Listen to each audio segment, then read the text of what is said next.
SayItInACard.com is an online greeting card company that caters to every single occasion, and we deliver right to your front door. Visit us today, www.sayItInACard.com. If you feel it, we say it in a card. We have breakup cards, troubled relationship cards, friendship cards, sympathy cards, and of course all of the traditional cards as well, from birthday to holiday. So again, visit us at www.sayItInACard.com. Free shipping for a limited time. Well, look here. We're back from summer break. Did you miss me? I missed you guys. Even though I am on a break from So Much to Say podcast, I'm still very much so active on my Facebook Live and on my YouTube Live. I go live, I stream Tuesday through Friday, 9 p.m. Eastern Standard Time. But, I have to take a break from the podcast from time to time just so that I can recalibrate, come up with more shows to bring you, and to work on other projects. I'm working on the 4th book. I'm the showrunner for the Queen's Supreme Court live show at T.S. Madison. We were touring the show across the country and in the Dominican Republic. So I just had to take some time away. But I'm back and we have all new shows. I'm so excited about these shows. And this very first podcast is about suicide.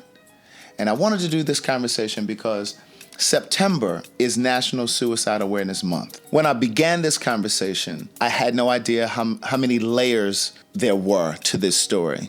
So it may seem like we're not getting to the suicide part because the story begins with abuse. I think this one is really going to help some people.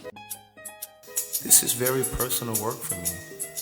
Politics. I believe I was called to tell my story, use my voice, be a voice for the community, to speak to and for a community of people that's been ignored, denied, overlooked. Religion. This is my life's work. Religion. I want to use words to uplift, heal, inspire, encourage. Do something different. Every Monday at 10. So there was a time in your life that you had considered suicide. Yes. What was going on in your life at that time that provoked you to start having those thoughts? I actually had went through a really traumatic situation. I was a lot younger at the time, and it kind of, I allowed it to take over. So basically, what happened was I was in a relationship, and it was actually, I recently had just, came out and stuff, so everything was still new to me and everything. I was dating an older guy, and, everything was great in the beginning. However, our relationship, became really toxic, and, he got to be really abusive, just beating up on me and stuff for no reason, and, and I mean, like, really beating on me, I've had broken nose, cracked ribs, so I was in a really bad situation, but I had finally got up enough nerves to get out of that situation.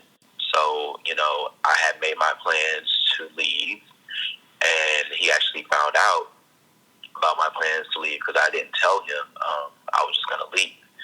Well, in that instance, him not saying anything to me about the situation or me not knowing, I was leaving, I kind of just tried to play everything cool. I got off of work, I came home, and him and two of his friends were there, and he had like a really bad attitude, so I kind of just tried to stay clear of him. His friend came in the room, picking with me and stuff, or whatever, and, long story short, they beat me up like really, really bad, and they took turns raping me. And, after everything, was all said and done, I had to, go to the hospital, and I was in the hospital for, a long time. I had to go through therapy and everything. had got to a place where, I was going to be okay until my 21st birthday when I went. I had moved to Houston, and I found out that, one of the guys, one of his friends or whatever, that had raped me or whatever, he had given me HIV. Was this the person that had raped you the day that you came home and he was there with a friend? Is this the same person? Yes. Okay. Yes. One of the friends happened to have HIV, which was not aware of that at the time. Do you think the ex-boyfriend was aware of it? At first I didn't, but after the conversation I had with him, and I told him about it or whatever, he didn't really seem too surprised or anything. So, I kind of feel like, he was just being evil and spiteful, and he did know. So, I had found that out, and, of course I had to, I pressed charges against the guys and everything. They went to jail. Let me ask you this. Pause right there. So, how old were you when this was happening? And how old was the boyfriend? Happened, I was 20. And how old was the boyfriend? The boyfriend was 27. And just for clarity's sakes, the day that they were taking turns raping you, obviously the one that infected you, that you believe infected you, wasn't using protection. Was the boyfriend using protection that same day that this was happening? No, actually none of them were. So do you think that the boyfriend is HIV positive as well? Well, when I found out I was positive and I went through the situation as far as pressing charges and everything, everyone had to get tested. And the only one came back positive was the friend. Okay. So that's how I was able to determine, that's where I had got it from. That's who I had got it from.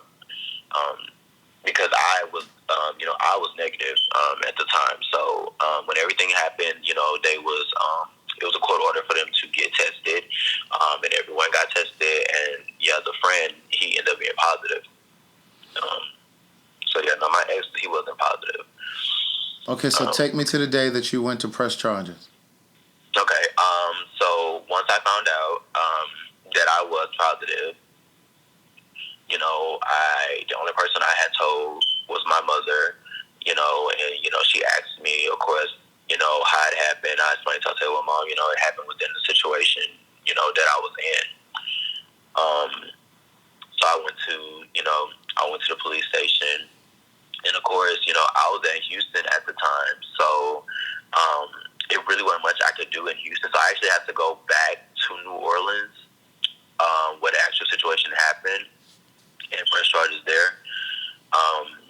Of course, I already had a police report, so it really wasn't hard to, prove the situation because I already had a police report with them. But I went and press charges. They picked everybody up, and they asked me, of course they asked me if I'm sure that's the only partners sex I had or whatever, and I told them, I was like, yeah, I haven't, been with anyone or anything since that incident. So when you were planning to leave him, you were planning to leave from New Orleans to Houston? Yes. Okay, go ahead. Yes. Okay. So when I got, when everything finally was like, I was said and done, and we were just waiting for everyone's, test results to come back, and we got everybody's test results, and the guy or whatever, he apparently he tried to say he didn't know he had it, but that turned out to be a lie because he had been on medication, so we knew that was a lie. So of course, once everything came back, I went and I pressed charges. They all were arrested. I do believe that last time I checked, he was still in jail. I know my ex is no longer in jail, but last time I checked, he was still in jail, and I kind of just told my lawyer and stuff, I try my hardest not to really deal with the situation anymore.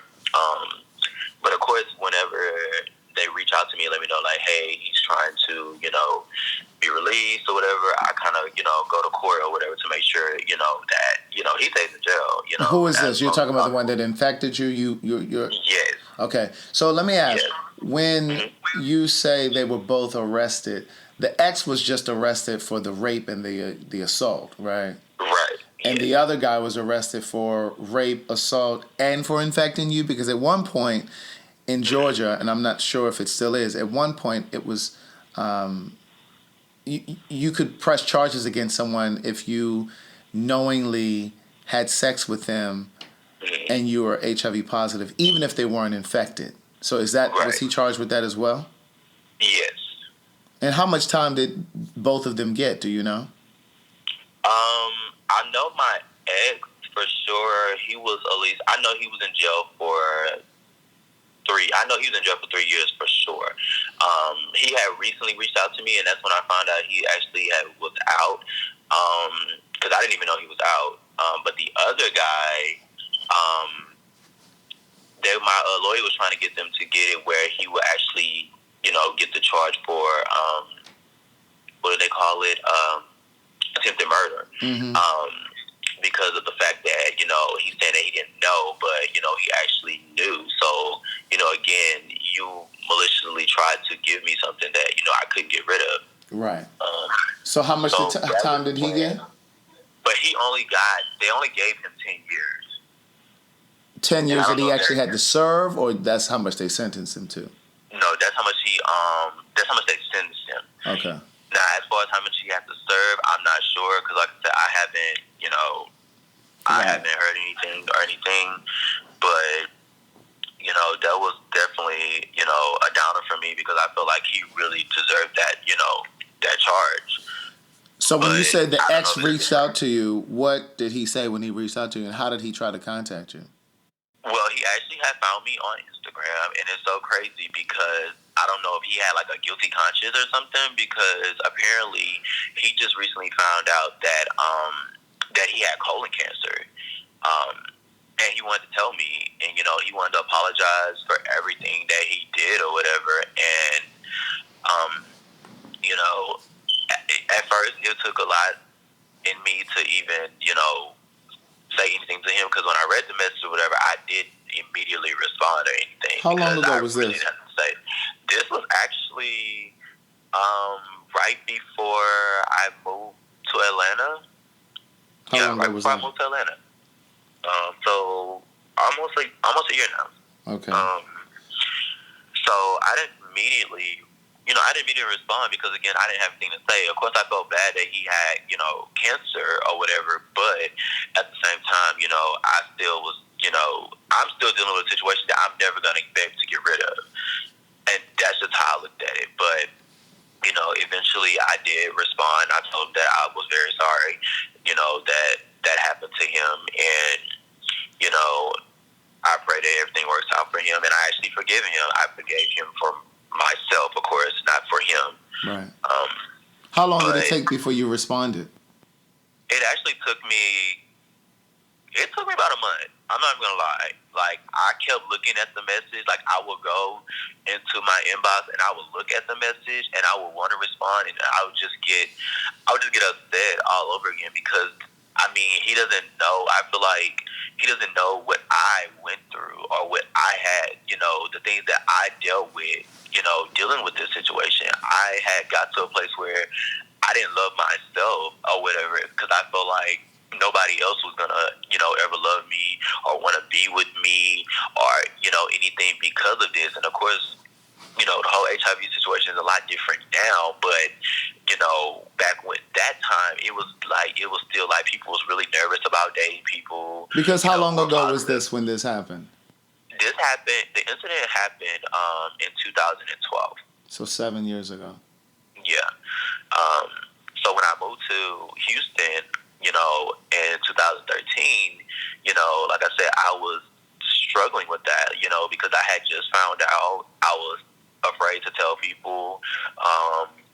I didn't want to date because, I didn't want to have to start dating somebody and tell them, it was just like really nerve-wracking. So I had really got to a dark place. I know this conversation is about suicide, and we're going to get to that, but I didn't realize there were so many layers to this story. And I didn't know that your attempt at taking your life was linked to a relationship. I just thought perhaps it was.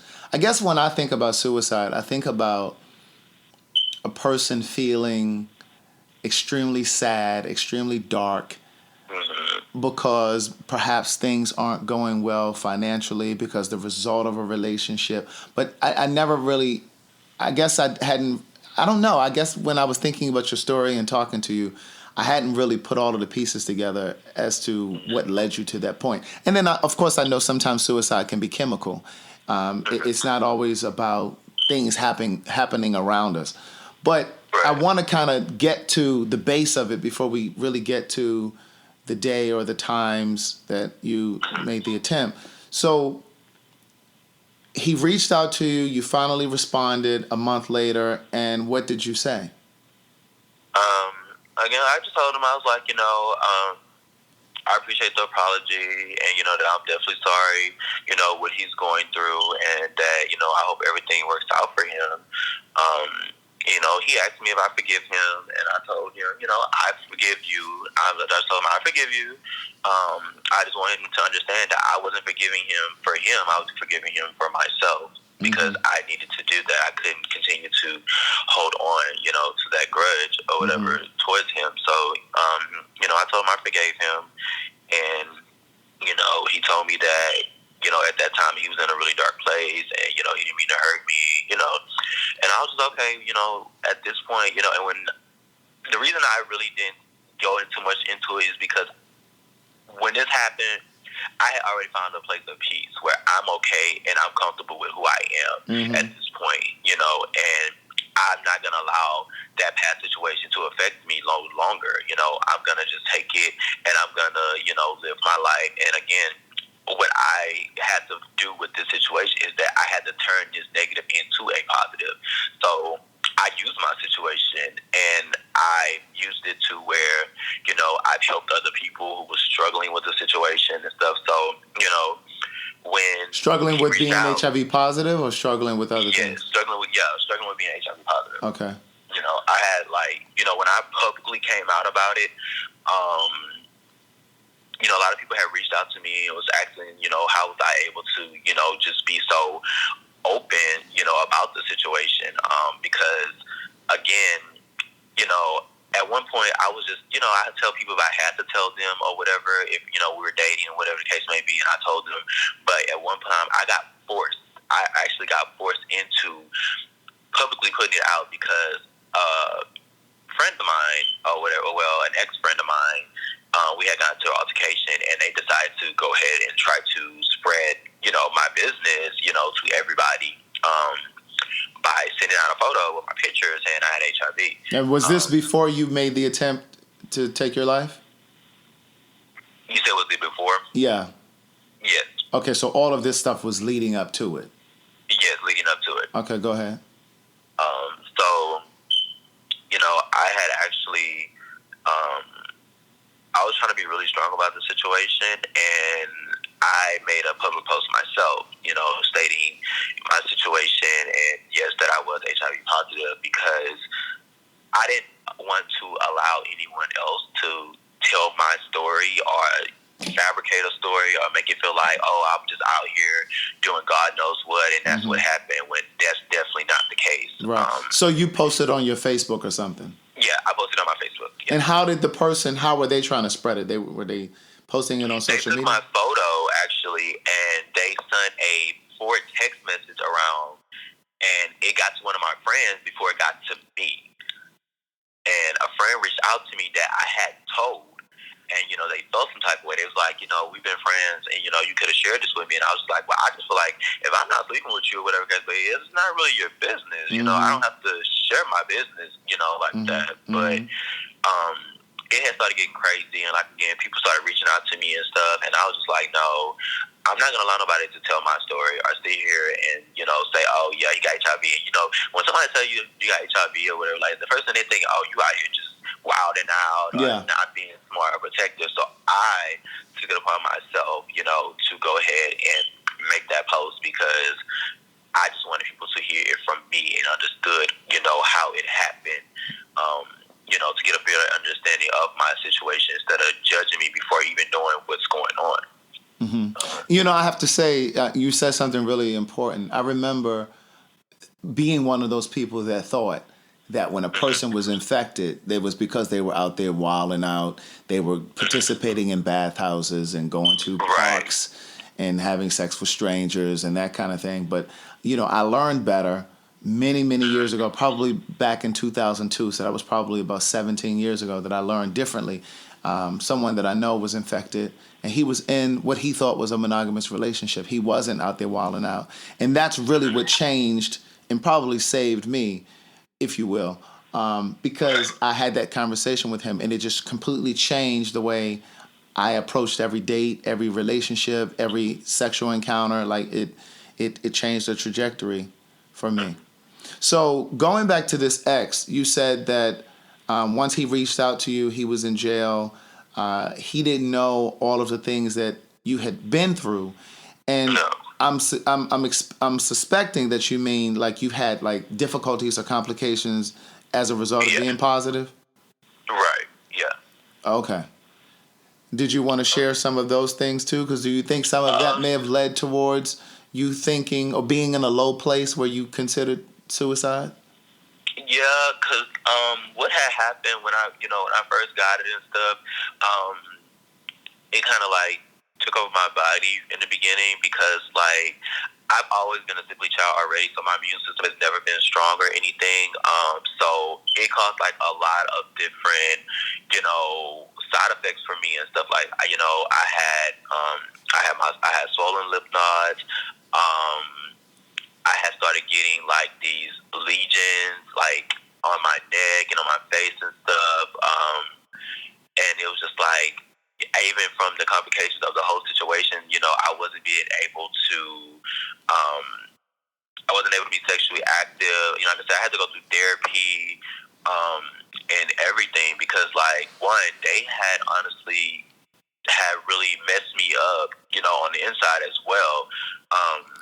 When you say they messed me up, you mean when they attacked you? Yes. Physically? Yes. Because you said you had a broken nose and... Yeah, I had a broken nose. I had cracked ribs.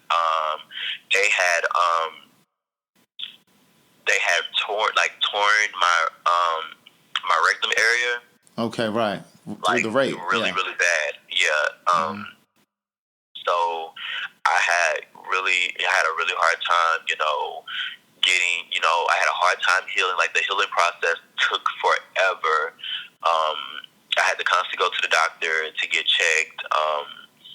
And it was just like, just that alone was enough. Like constantly have to see doctors and, them constantly telling me, oh, well, you're healing, but I'm like feeling the pain and stuff. I'm like, well, I don't feel like I'm healing. So it's just like, he didn't know, not only the physical, stuff that I went through, but the mental stuff I went and through. Emotional. Because again, like I'm sitting here wondering, like, for one, you have to question yourself, being with someone, like, if someone says they love you, then why would they, do something like that to you? I couldn't understand that. And, the mental part, me thinking of just wondering how everybody was going to look at me and feel towards me. And I think that's really what got me to my breaking point, because when I made my, public announcement and stuff, I got a lot of positive feedback, but I also got a lot of negative feedback too. And that negative, I allowed that negative to overpower the positive feedback that I got. Mm-hmm. And it put me in a really bad space because, again, I had, after that, I had been single 2.5, almost 3 years, and I hadn't dated anybody. I had met people and stuff, but it was just like, a guy that I really had liked or whatever, we were like really getting to know each other and stuff. But when I told him about my status, he was just like, you're cool or whatever, but I can't do this or whatever. I don't see myself being with nobody positive.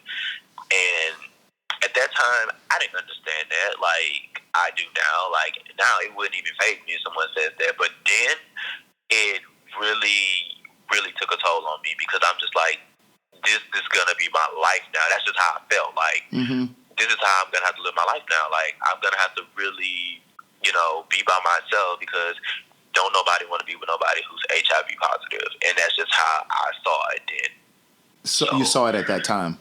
I thought at that time, yes.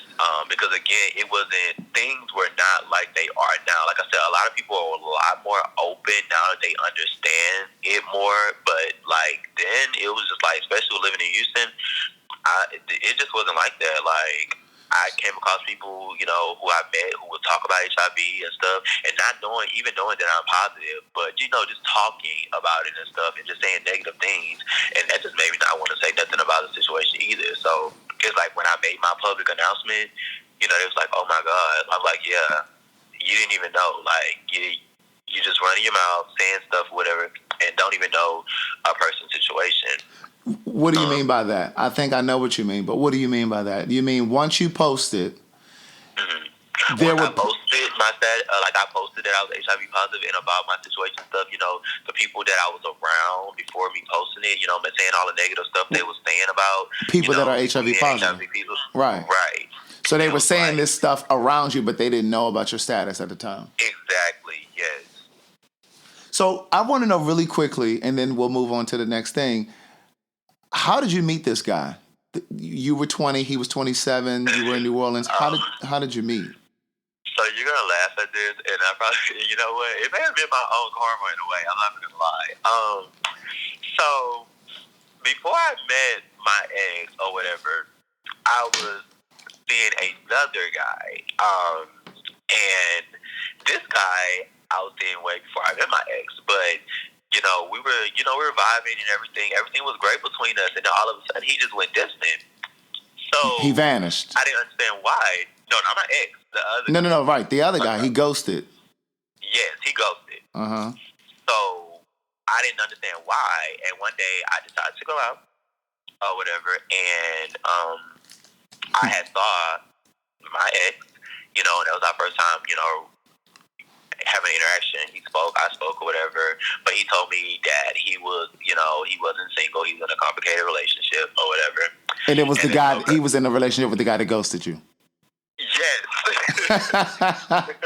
Okay. Yes. So that's how the situation initially happened, because when I finally found out that that's who it was, I was just like, okay. I said, so everything makes sense. So I ended up telling my ex, I was just like, well, the guy that you with now was the guy that I was originally talking to. I said, but apparently I think he stopped talking to me to, pursue things with you or whatever.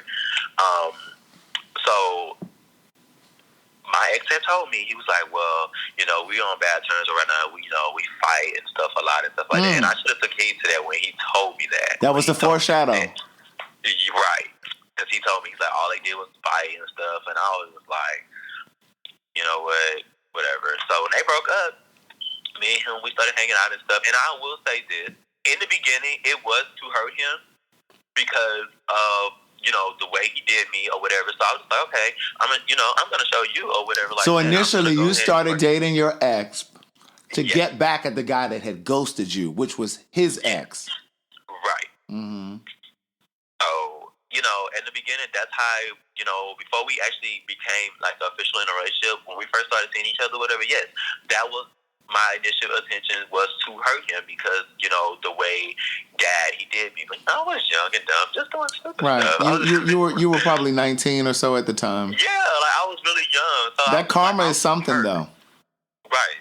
She's a bad girl. It is. And that's why I said that. That's why I say that's probably my own karma, come back on me, because I should have known better. Is like I said, especially when he told me, that all they did was fight and everything. I should have thought that as a red flag right there.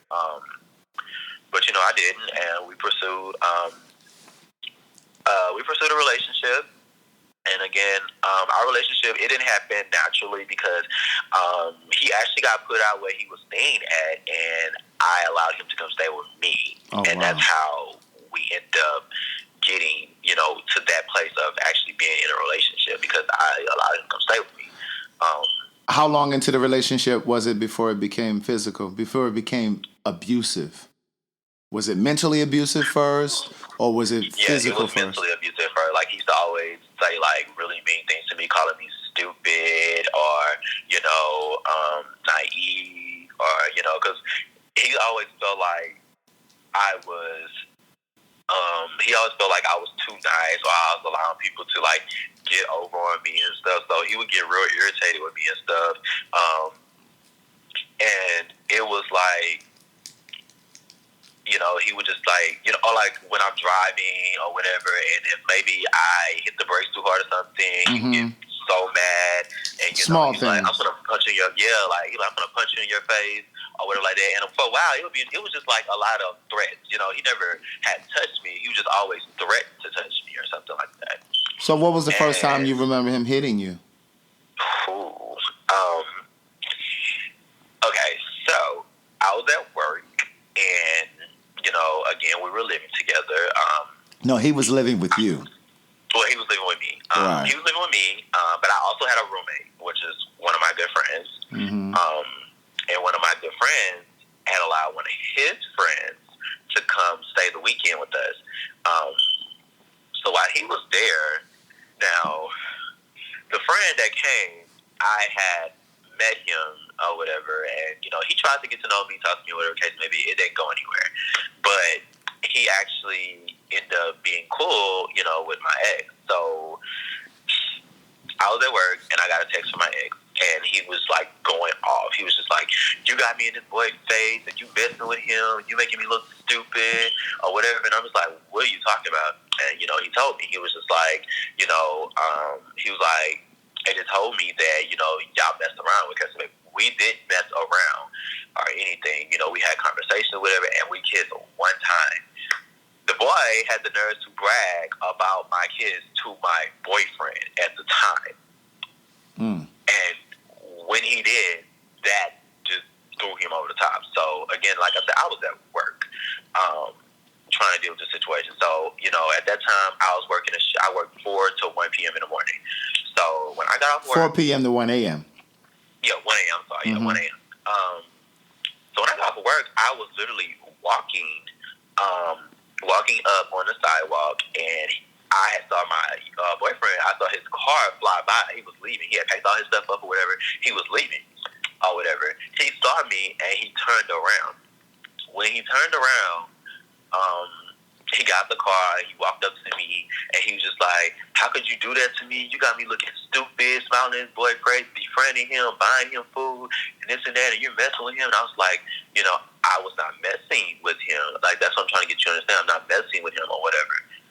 And I was standing, like, right in front of the sidewalk. Did you expect that he was going to hit you, or no? No, I never no, because like I said, everything that he would say, he would threaten me and stuff, but I never really saw him putting his hands on me. So when he hit me, I tripped over the sidewalk. How did he hit you? He punched you? He punched me like dead in my face. And of course, when he hit me, like, he hit me like in my eyes. So, my vision was blurry, but I had tripped on the sidewalk. And when I fell on the sidewalk, he started kicking me all in my stomach. So I was laying on the ground. I kept begging him to stop. When he finally stopped or whatever, he got in his car and he drove off. And, I laid on the ground for like maybe 10, 15 minutes just trying to gather myself and trying to get up. When I finally got up, I went inside. Were you outside of your house at this point, or you were down the street? Yeah, I was outside my house. Okay. Yeah, I was like literally outside my house. So the roommate or nobody else saw it or heard it? No one was there at the time. I mean, I know it was 1 in the morning, but... Yeah, so nobody was there. So I just went inside, and I cleaned myself up, and I had talked to him or anything. Were you bleeding? Yeah, I was. Like, all the, when he punched me, he got rings on, like, under my eye and stuff. It was a cut under my eye and everything. And like I said, I was really, really sore from him kicking me, like, all in my stomach. So, I had laid, I took my shower and cleaned myself up, and I laid down, and, I had blocked his number, and, locked all the doors and stuff. Like, I had made up my mind that I was done. I thought I was, I thought I was done because that was his first time ever putting his hands on me. But of course, he apologized. He came back crying. He came back when? That night? The next day? No, the next day. He came back the next day crying. And he was like, he was so sorry for what he did to me, and it was just that he was hurt. He made me feel guilty about Pause for 1 second. Surely your roommate had seen you before he came back to beg and apologize. Yes. What did the roommate say? He told me, at the end of the day that I was grown. He's like, nobody should ever put their hands on me. But he was like, at the end of the day, he can't tell me what to do. All he can tell me is that, I deserve better, and that, I shouldn't allow no man, to put their hands on me. And so when the boyfriend came back to the house the next day crying and begging, was the roommate there? Yes, he was there. Did he say anything when he came? He didn't say. He didn't say anything to my boyfriend or anything like that. Because when he knocked on the door, my roommate answered the door, and he came in my room. He told me that my boyfriend's at the door, and he was like, what you want to do? And I was like, you can let him in. So okay, pause one more time. So you didn't know he was coming? He just showed up. No, he just showed up. Because I know you said you blocked the number, but okay. Yeah. So you said, what was going through your mind when you said you can let him in? Like what? I always try to figure that out, and this is not a judgment. I'm just trying to figure it out, because surely there's somebody that's listening that is in the situation, that's been in the situation, or the situation may be coming down the line. And this is that pivotal moment where they get to know what they should do and be able to recognize it. Because, and again, I say no judgment, because I believe that we're all one bad decision away from making the same bad decision that somebody else made. And I can't fathom being in that position now, but I understand that sometimes life happens to us. Several things get put into motion. Somebody could lose their job. You could have a death in your family. Several things could happen, and it could just knock you off your toes. And then you find yourself in a situation like this, and your guard, if you will, isn't really up. So you're not making the best choices and decisions. So what was it that made you say, yeah, he can come in, let him in? Because I wanted an explanation.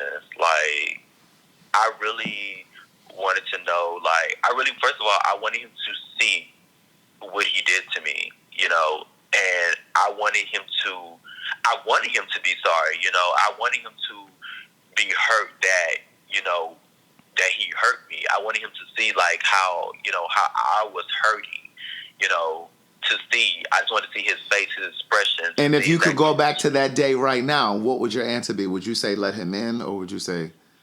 And I'm not talking about I'm not talking about because of anything else that happened after that in terms of you becoming positive. But would that still be your answer today if you could go back? Because my question is, why would it even matter if he saw you? Why would it even matter if he was apologetic? I believe that to answer your question, I believe that I will still have the same answer, and I mean, it's because at the end of the day, regardless of that situation, I still loved him,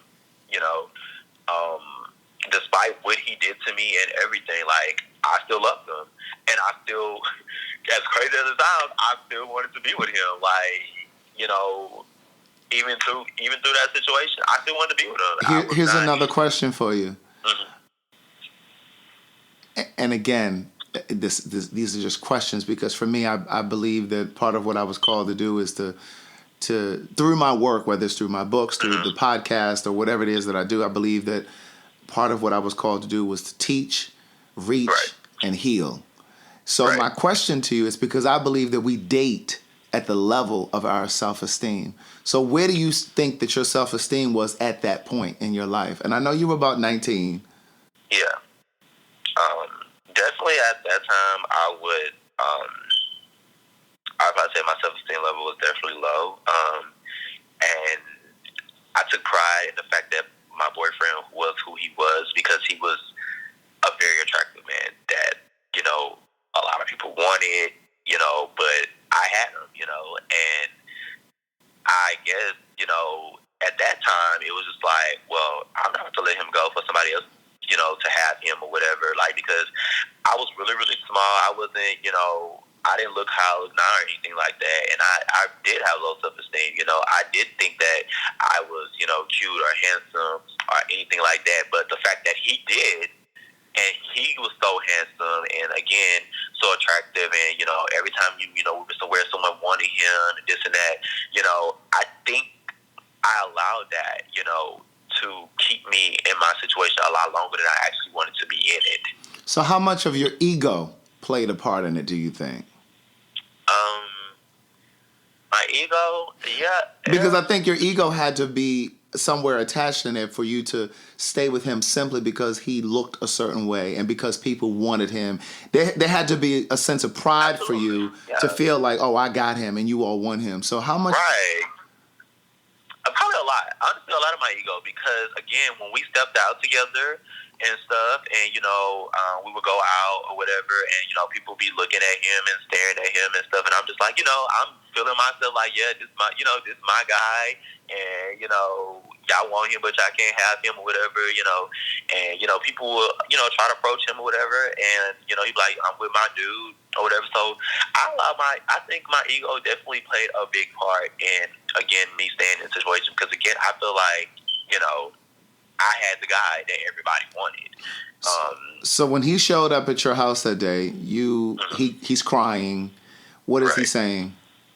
He was just, he apologized and, he was like, I'm so sorry. He was like, he was like, I've never, meant to put my hands on you or anything. He was like, but this is why I say he made me feel guilty. He was like, you just made me look really, really stupid, and I felt so embarrassed because this guy's sitting here telling me, about my dude and how my dude kissed and stuff. So I felt kind of guilty because he felt as though that I should have forewarned him about the guy, but that you and the guy had kissed once. Yes.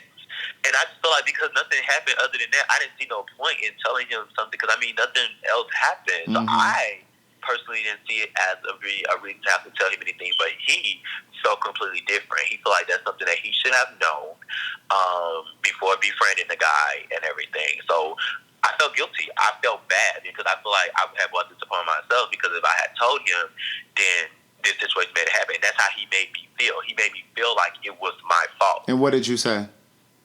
I apologized. I told him I'm sorry. I didn't.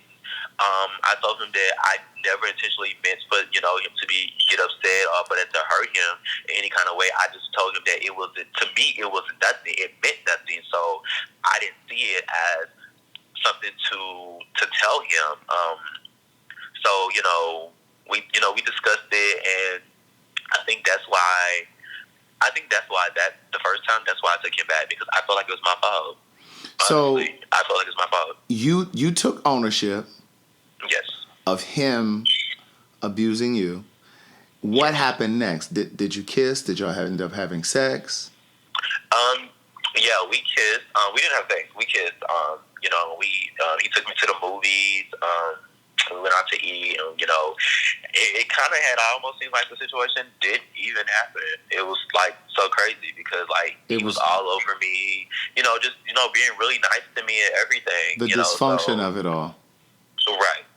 So how long after that was? So wait, did he move back in? Yeah, he moved back in. He moved back in the same night. That day he came back, he moved back in. So do you think he moved back in because he had nowhere else to go? Back then I wouldn't have thought that, but with my mindset now, yes, I definitely do believe that. How much time elapsed before he put his hands on you again? Was it a week? It was like maybe a few. No, it was like a few weeks. It was actually a few. It wasn't even a month. It was a few weeks. And what did that look like?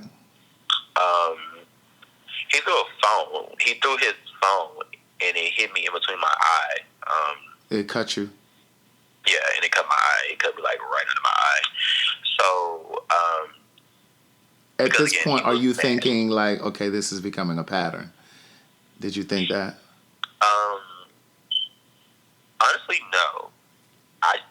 No, because he had a way of making me feel like the reason that he would put his hands on me was because of me, because I've done something wrong.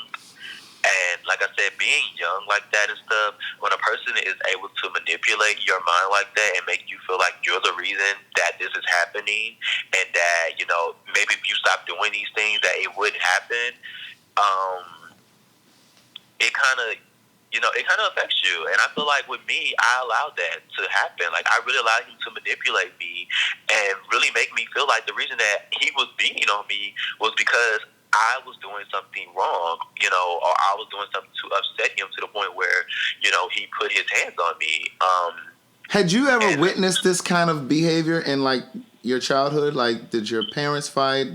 Was your mom dating a guy that was violent like this, or? My mom had several guys that she had been with that, you know, she, you know, like I said, she allowed them to put their hands on her, but, you know, they did put their hands on her.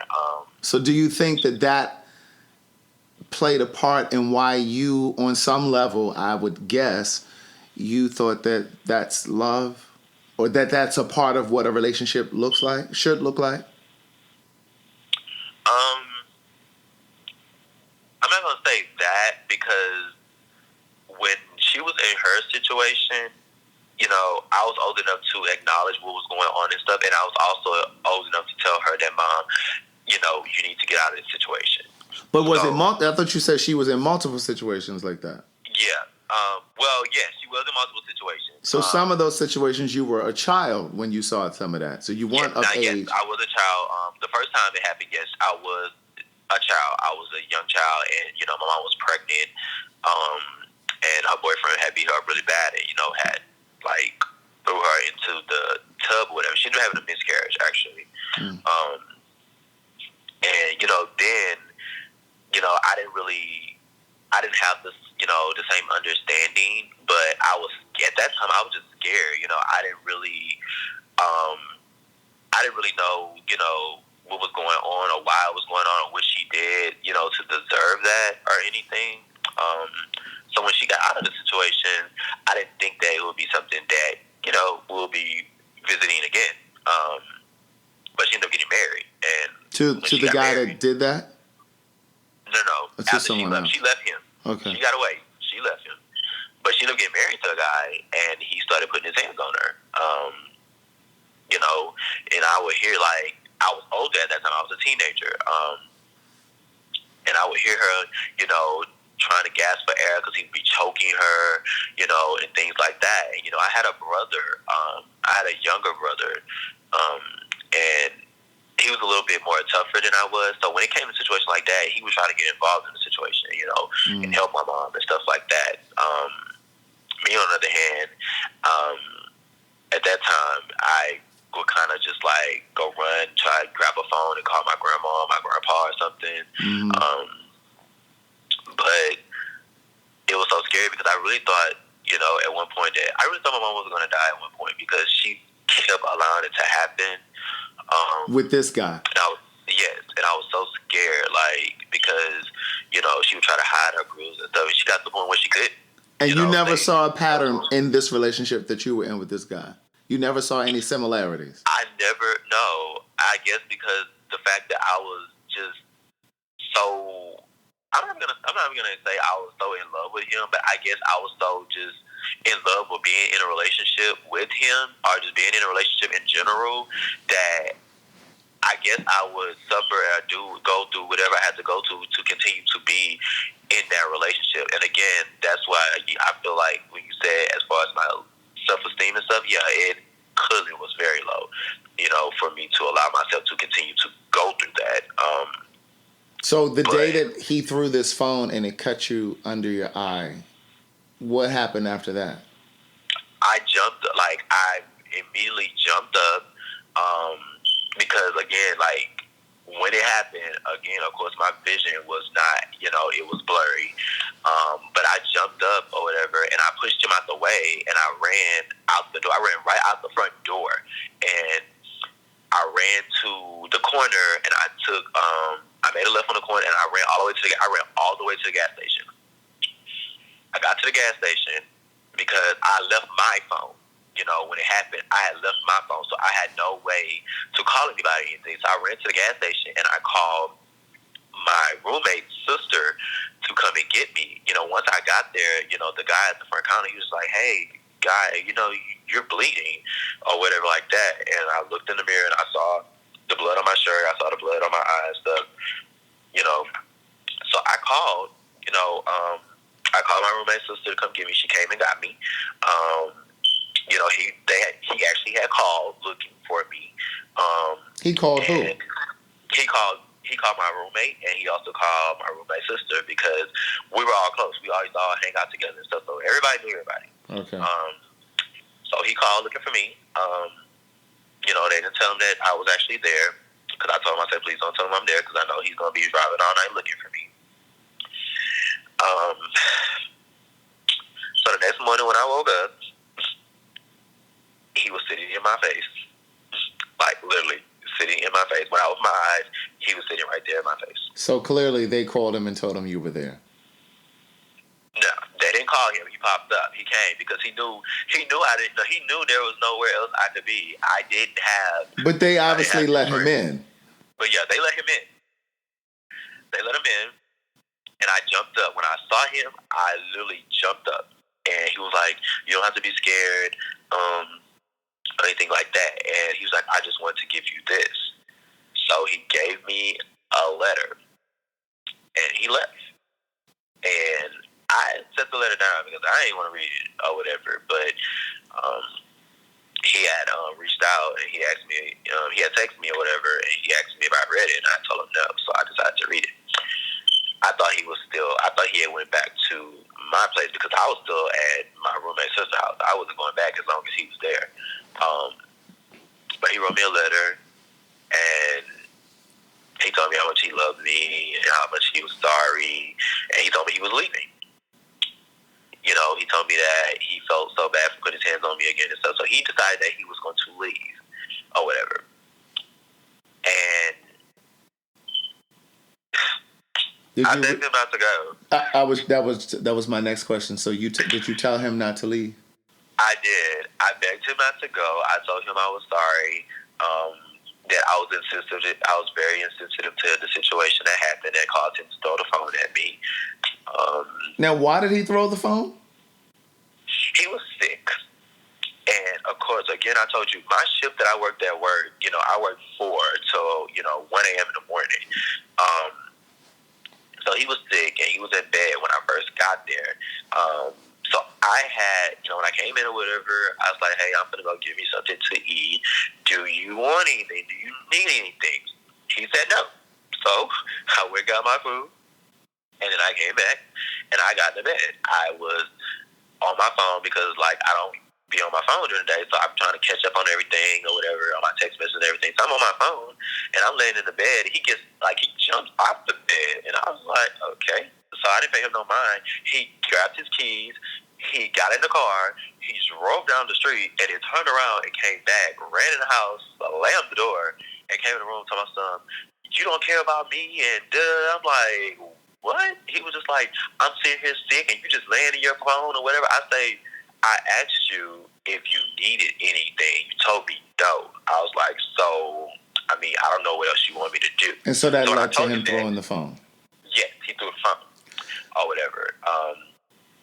So again, in that situation, he made me feel like I was the cause of the situation. Right. Like I was being insensitive to the fact that he was sick, that I was just pretty much just in my phone or whatever instead of, catering to him. But like I said, I had asked him if he needed anything or if he wanted to do anything for me. He told me no. So after that, I was like, okay, well, I've been at work all day. Like, I'm going to lay down. So, I guess he felt like I should have been more attentive to him. And he threw the phone at you. Right. So he threw the phone at me. So because he was so mad. So he wrote this letter. You begged him not to leave, and then did he stay? He stayed. So then the abuse just kept going. Obviously. The abuse, yes, the abuse did keep going. And it became more frequent. It became more frequent, and honestly, as it got frequent, at that point, I just got to the point where when I knew it was coming, I would just, we'll just fight or whatever. Would you fight, or was he just fighting? I would fight him. I had got to the point where I started to fight him back because at first, the first two incidents, I did not fight him back because, again, I was still stuck on the part that, he really just put his hands on me. But you were stunned, yeah. Yeah, I was really stunned. But when it became frequent, like it started getting, I started fighting him back. Like, we started really fighting, having really physical altercations. And one altercation had got, really, really bad up to the point where, he had actually left for a while.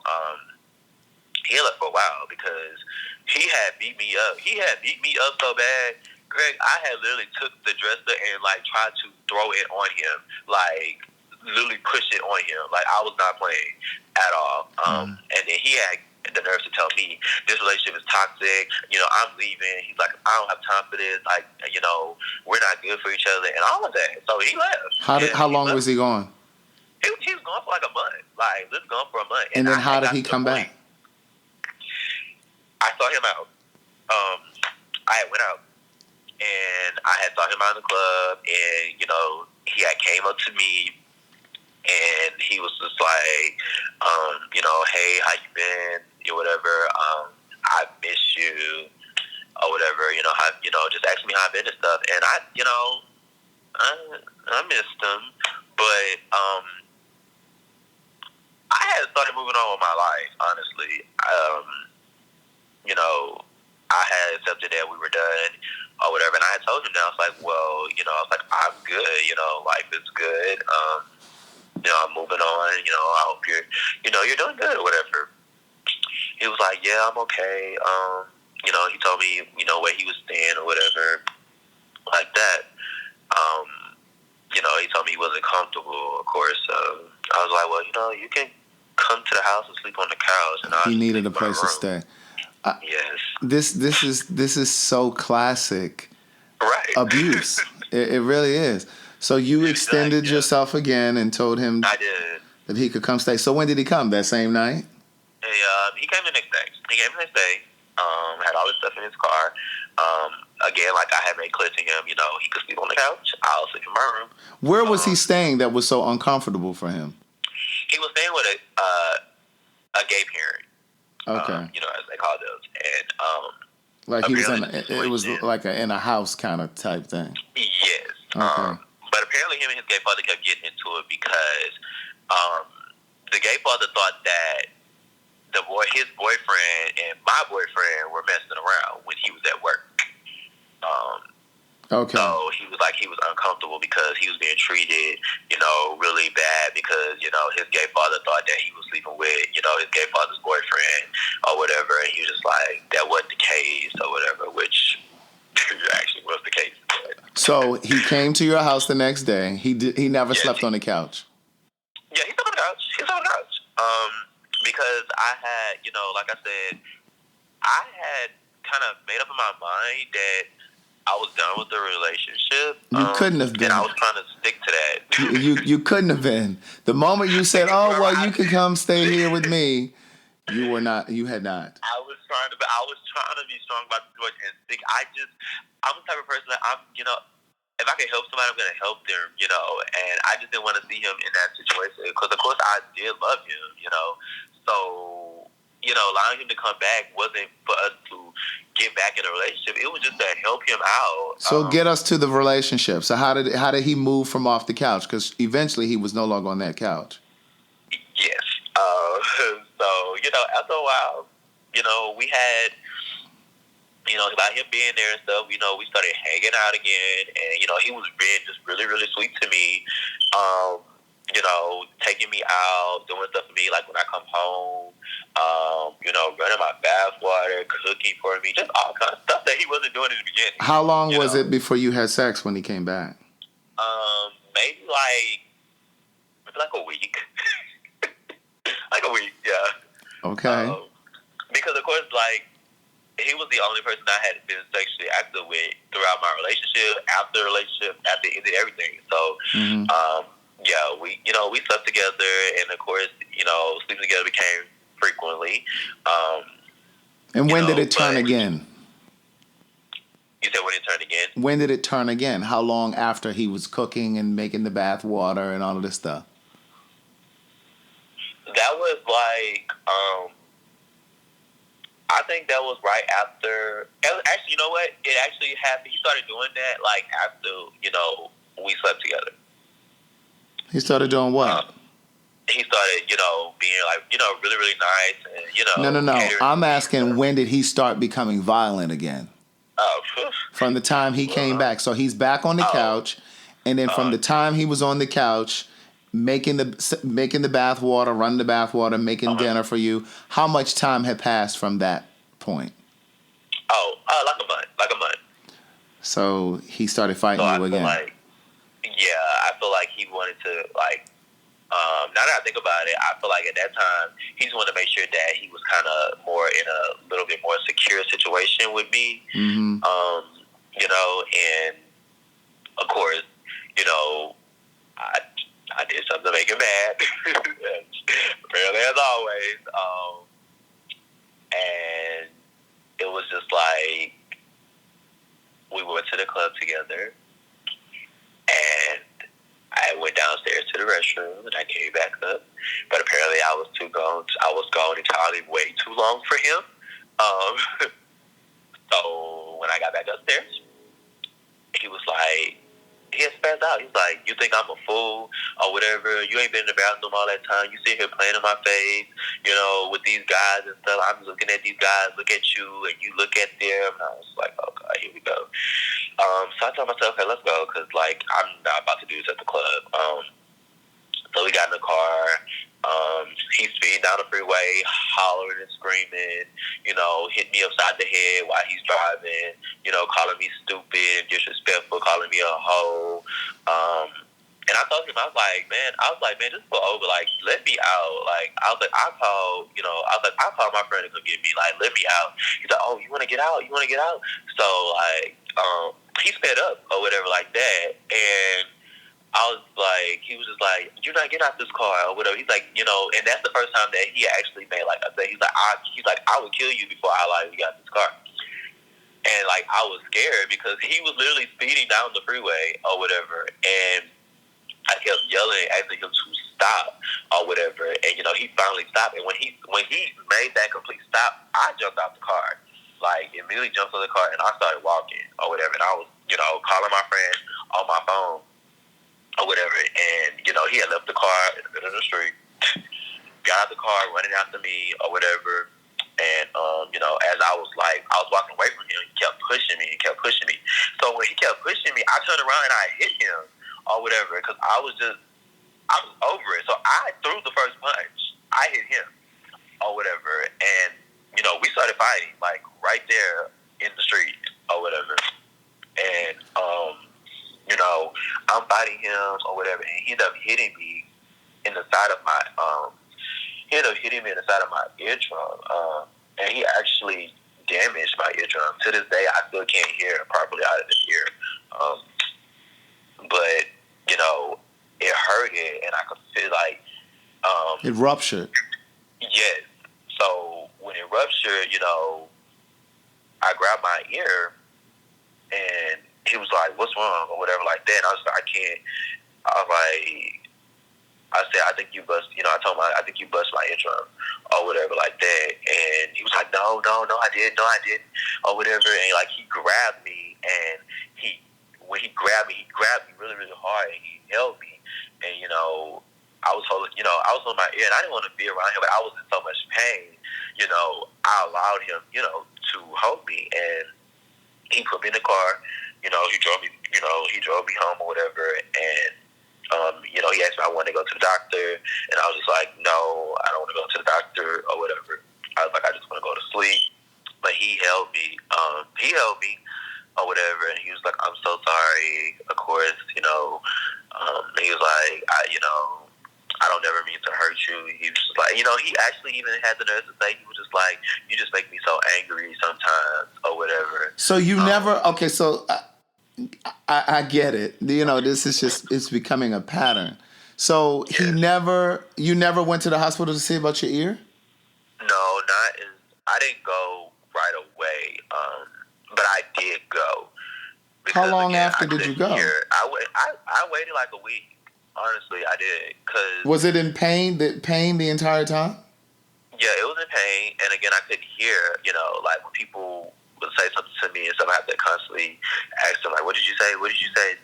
And I couldn't hear, but I was scared to go to the hospital because I knew they were going to ask how it happened. So what did they say when you went? What did they say was happening with your ear? That was just like, what did she say it was? She was like, she said my eardrum was basically, it was damaged. I can hear, but I can't hear, like, someone has to really be right up on me for me on it to actually hear them. Of course, they asked how it happened. And this will actually me telling the hospital what happened. This will led to our next fight. Because I told them, me and my boyfriend got in a fight, and he, hit me inside my face, where my ear is. And he asked, once the doctor said, she's like, would you like to file charges and stuff? And I was just like, no. And they were trying to basically tell me that, as the result of that situation, they're responsible to report it, even if Absolutely. I don't want to report it. Absolutely. Yeah. So I did a podcast with a guy called Men versus Man, Domestic Violence in Gay Relationships, and something very similar happened. And he had gotten hit upside his head with an iron, and he had to get staples in his head. And once he got to the hospital, he had a change of heart, change of mind. He didn't want to press charges, but by then, the hospital said, no, we have to report this. So the state was going to press charges on the boyfriend whether he was going to or not. Yeah, so that happened, and when that happened, I was begging the doctor. I was like, no, I don't want to press charges. No, I was like, we're still together. Everything is, good or whatever. But they was like, no. They was like, we definitely have to report this. So they did. Of course, the police came and asked me questions and things, and the only reason that they didn't arrest him is because I told them that I hit him first. I provoked the situation. So what you did, but you essentially saved him. Now, where are these friends of yours, like this roommate, the roommate's sister? Well, like, they're all there just witnessing all of this? But my roommate was around. He was around through a lot of the situation, but he had already told me, if I take him back, do not come and tell him anything, about him putting his hands on me again, because he had already warned me. He was like, hey, once a person put their hands on you, they will do it again, or whatever. And he felt as though by me being an adult and making that decision on my own, he was just like, that was just something he's going to have to allow me to learn on my own. So how long were you with this boyfriend? I was with him for like a year and a half, almost 2 years. So all of this happened within 18 months. Okay, 18 so months. Again, I had no idea that there was so many layers to this story. So all of this led up to the day that you left work to go home. You were going to secretly move out. He and the friend raped you, beat you up. As a result, you became positive. Take me to the day that you contemplated suicide. Was it one time, or had you thought about it multiple times? I actually had thought about it. I had thought about it, but I never attempted. You had thought about it when? When I was with him. It was a few times when I was with him that I actually had, thought about suicide, because again, I was just like, I had got to a point where I felt like this is not my life. This is not the life I'm supposed to be living. Like, this is not, if this is how my life is going to be, then I don't want to be here. So why, and this is just a question for me, but for the people listening too, like, well, why wasn't it just an option to leave him? Why was taking your life the option? Why was that the thought? Why wasn't it just, I'm going to leave him? If that's not the life you wanted for yourself. Because honestly, I was so scared to leave him. I was scared to leave him because I feel like I feel like I didn't have a way out. But he had given you a way out. When he wrote the letter, you asked him to stay. So like he was leaving voluntarily. Right.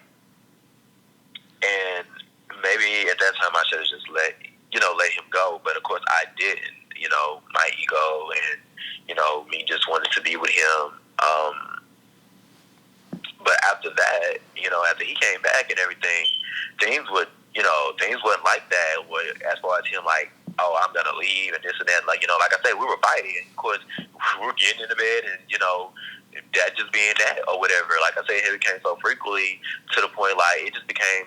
I just feel like it just came out a part of our relationship. Like, it was just a part of it, and you guys had normalized this dysfunction. Yes, so it wasn't him getting up, packing his stuff, and leaving. None of that. Like, not any longer, because initially he was leaving voluntarily, and each time you would reel him back in.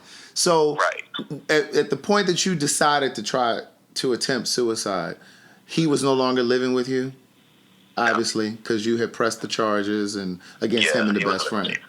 So where were you at this point? Where were you living? Were you in Houston?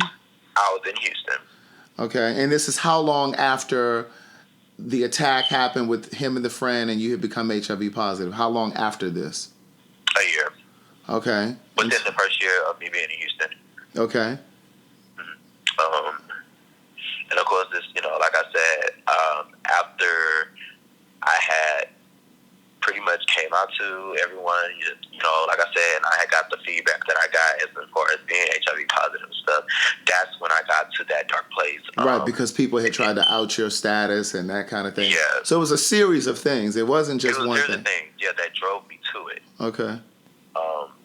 And when, I was, like I said, I was allowing, the negative feedback that I was getting from the situation to affect me so much to the point, like, honestly, I was done. I was just like, I can't do this, because now everyone, I thought that what I was doing was going to make me feel better and stuff, because people understand my situation.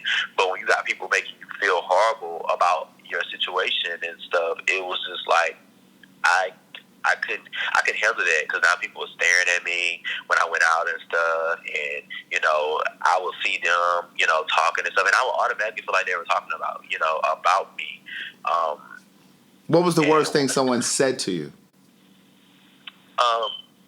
The worst thing that someone said to me that really just got to me is that when I put out my post or whatever about being HIV positive, they came, they hit me up and they was just like, you're just an attention whore or whatever. You only did that for attention, to get people's attention or whatever, to feel sorry for you and stuff. And I was just like, that was definitely not the case. I just, again, was trying to make people understand my situation before prejudging me on something they had no idea about. Right, you were trying to do damage control because someone had tried to out your status, so you were trying to get in front of it.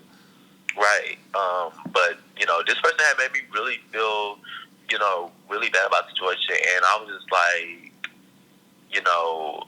this hurts. Like, for someone to even think that I would go to this extent and put out my own business like this just for that, like, it's not that serious. And I was just like, again, I was still dealing with the fact that I wasn't, wasn't dating anyone or whatever, and I still had that rejection in the back of my mind or whatever, dealing with that. And I had two surgeries. I had my appendix removed, and then I had an appendectomy. So I took, and I had stitches.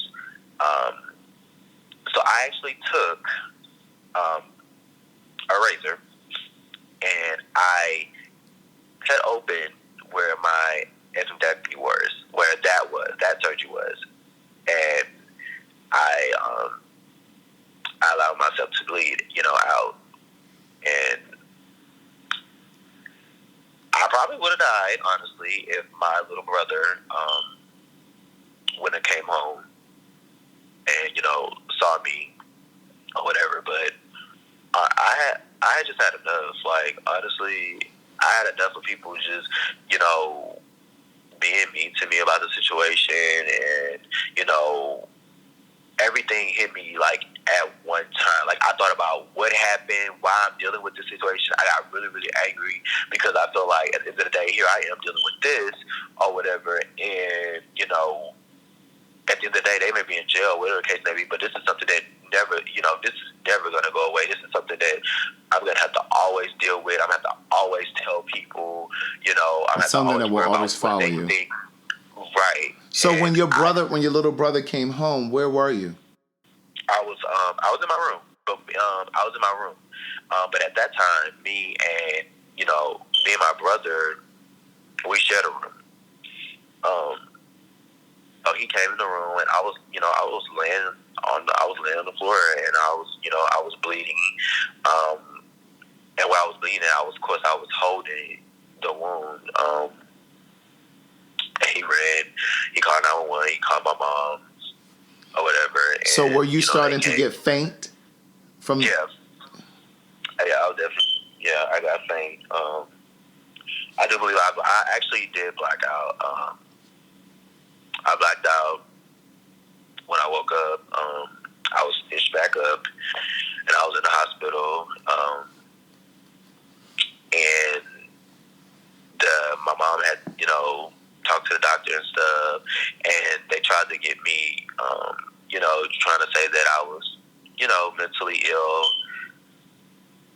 So they was like, they wanted to, admit me, because they thought something was like really wrong with me or whatever. And, I explained to, once I came to it and I was okay with it, I came to it, I was just like, no, I just don't want to live no more. My mom was like, why? Why don't you want to live anymore? And I was just like, because, I was just telling her, this is not fair. Like, this was not how my life was supposed to be. Like, when I imagine being an adult, this, I never saw any of this happen to me. I said, I don't want to be here no more. I don't want to go through this. I don't want, Was she crying when she asked you this? Yeah, she was crying. Because she was just like, I don't understand. She was just like, Dad, you will allow something get you to this point that you really want to, take your life. And I was like, yes. I was like, I don't want to be here no more. And I kept saying it. I was like, I don't want to be here. And were you crying at this time? I was crying because I was emotional, because at the same time, like, I love my family and everything. And I was just like, of course I didn't want to leave them, but I feel like my life would never be the same, like, ever. I just feel like, I'm going to always deal with this situation. I'm always have somebody judging me, looking at me crazy. And it just, at that time, it was just too much for me, Like I said, it all hit me when I decided to do that. It all hit me at once, because I was so angry at everything that I allowed myself to go through. I feel like I deserved to be here, like, because at the end of the day, I had so many chances to walk away and leave and be done. And if I would have, the circumstance would have been different. Right now. It would have been definitely different. I would have been living a different life. And I would be going through this, but I felt like, I had nobody to blame but myself for everything that I was dealing with. And I just feel like, I feel like I was stupid. I feel like I feel like I deserved to be here. Like, so what did they actually commit you to some sort of a therapy or mental institution? I did. Yes, I had a therapist. I told them they wasn't going to admit me, because I was in my right mind. So, right. But I did get a therapist, that I talked to, and I explained the situation to them, and it helped me. It really did help me. I will say it helped. We actually had group with my family as well. It wasn't just me by myself. Sometimes my family, he would ask my family to come, right. Group and therapy. Talk with my family. Yeah, to talk with my family, help them understand what I was dealing with, to help them to be able to help me, deal with it. Now, have you ever considered or attempted again since that time? Since that time? Yeah. Yeah, I have. How long ago was that? What year was that? That I attempted to last year. When you opened up the wounds, when you cut the stitches open. When I opened the wound, that was back in 2013. And then you said last year you attempted. Yep. You attempted or you thought about it? No. I attempted. So what brought you back there, and what did you do to try to take your life? Well, not sure if you know or not, but I had found out that I had cancer. On top of being HIV positive, and I was going through, radiation and all of that, and I was just like, I feel like nothing in my life that I wanted to happen was happening. Everything everything bad was happening to me. Like it was just like I felt like I couldn't catch a break. Couldn't catch a break, yeah. Yeah, I felt like I could not catch a break. And I even explained this to my friends and stuff. I was just like, y'all telling me be strong and stuff. I said, I actually, I'm going to have to find that video. I have a video where I actually made the video and I sent it to my family and my friends because I wanted them to understand, like, me choosing to give up on my life and stuff didn't have anything to do with them. It was just the fact that I was tired. Like, after finally getting over the situation I dealt with my ex and stuff, and then, trying to get my life back on track or everything, and then here I am, and I have cancer, like, come on, like, I was tired, and I was like, I can't do this, So what were you going to do? I was going to hang myself. I was gonna hang myself, in the restroom or whatever, and I was gonna do it. I had planned it out and everything. Like I said, I sent the video, but when I sent the video and stuff, I didn't make them feel like I was gonna do anything like that. I just told them that I was giving up, that I was not fighting anymore. So what stopped you? What stopped me is that my best friend from high school, Lexi, she I found out she had passed away, and I knew she had been battling. She had been battling ovarian cancer. She was only 22. She was in college. She was battling ovarian cancer, and she was fighting.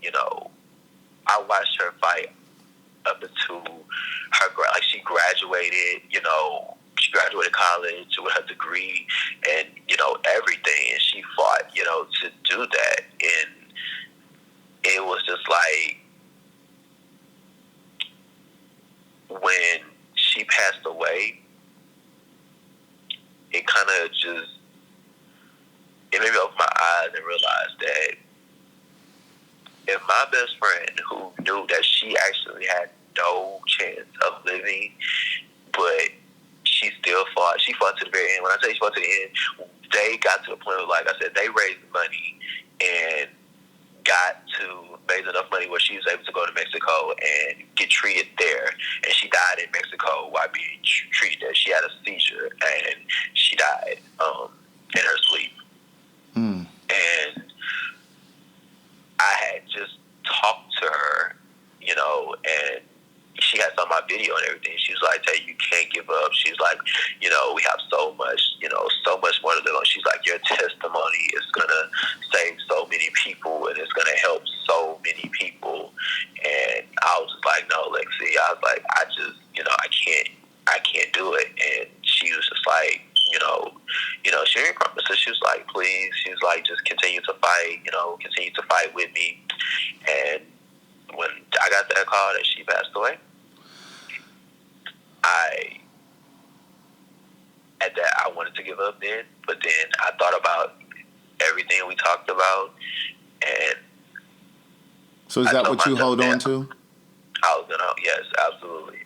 And I told myself that from that day forward, that I was gonna fight until I could no more, because my best friend did everything she could. She didn't want to die. She wanted to live. And the fact that I was trying to take my life, yeah, and I had so much more to live for, so much more to do and stuff, and she's trying to fight for her life, and she didn't have a chance, she didn't have an option, and whether she lived or died, it made me realize that I needed to cherish my life and be more grateful. The fact that I have options. I have, I can still be here. I still can live and stuff. And the fact that, she didn't have that option, it really got to me. And I was like, you know what? I can't do this. I can't allow myself to do this to my friends and to my family. I feel like at that point I was being selfish. I'm taking something away from them that they love. And I said I would never go back to that place because, again, life is precious, and of course it's not always good, and you have your ups and your downs. And again, I'm still dealing with the same demons that I've been dealing with since then, but I'm fighting them head on, because I'm not going to give up on myself. I'm going to continue to fight until I can't no more. Well, I'm certain that this podcast will reach some people and will inspire some people, encourage some people. And my hope is that you will continue to find peace, that you will find a consistent therapy, someone to speak to on a consistent basis, and that when you find it difficult to live for yourself, that you will live for your best friend. Right.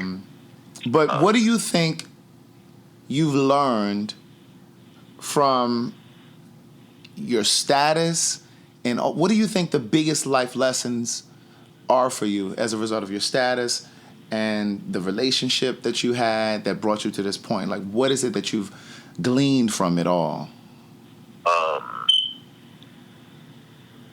That one, don't take life for granted. That sometimes love can definitely make you do some of the most stupidest things. But I feel like what I've learned, out of all of this is that I'm not easily broken. Right. I've been able to do everything, still push through, still accomplish so many things, still live my life, still help people, and I haven't broken. Right. I'm still here. I'm still moving forward. I'm allowing my past situations to encourage me to do different things now as far as helping other people. I've actually decided that my career path is that I want to be a counselor.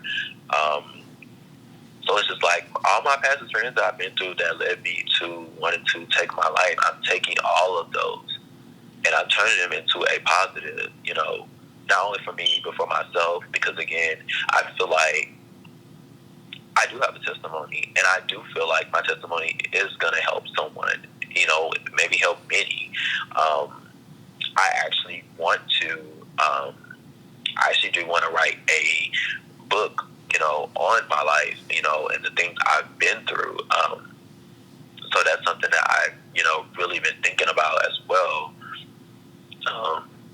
But everything that I've been through, I just want to be able to, again, use that in a positive way to help someone else. That's all I want. I want it because, again, there's someone out there that's me right now, or that has been me, dealing with the same situation. And, and there's also been people like me who weren't strong enough to get through it either. Right. That they succeeded. They were successful, yeah. Well, right. I appreciate you having this conversation with me, and I do think that this conversation will be the beginning of you putting that energy into the universe and saving somebody else. I wanted to have this conversation with you because National Suicide Prevention Awareness Week was September 8th through September 14th, so this was very timely. If you're listening to this podcast and you've considered suicide, the prevention number is 800-273-8255, or simply call 911. Thank you so very much for sharing your story, and thank you guys for listening. If this is your first time listening to So Much to Say podcast, please hit the subscribe or follow button. The show is available for free in Apple Podcasts, SoundCloud, Spotify, Google Play, Stitcher, TuneIn, YouTube, any place you can listen to a podcast. Be safe. Keep loving yourself.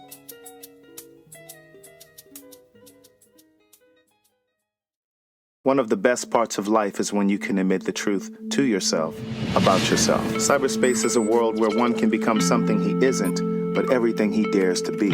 I wasn't interested in getting attached to anyone, and I knew I wouldn't take anyone I met online seriously.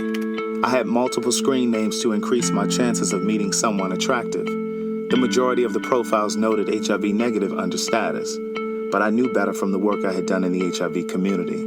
I knew 1 out of 3 black gay men was positive. The messages I found in my inbox validated me in my depression. In some strange way, they reinforced that I was worthy and deserving. My days consisted of waking up and logging on to see how many messages had accrued overnight. Months passed before I got honest with my therapist about what was happening with me. And before I knew it, I heard myself say, I've been having sex with people I meet online. To listen to more of Words Never Spoken in Memoir, visit audible.com. I was involved briefly with a married man who believed he had the courage to leave his wife to be with me and to live his truth.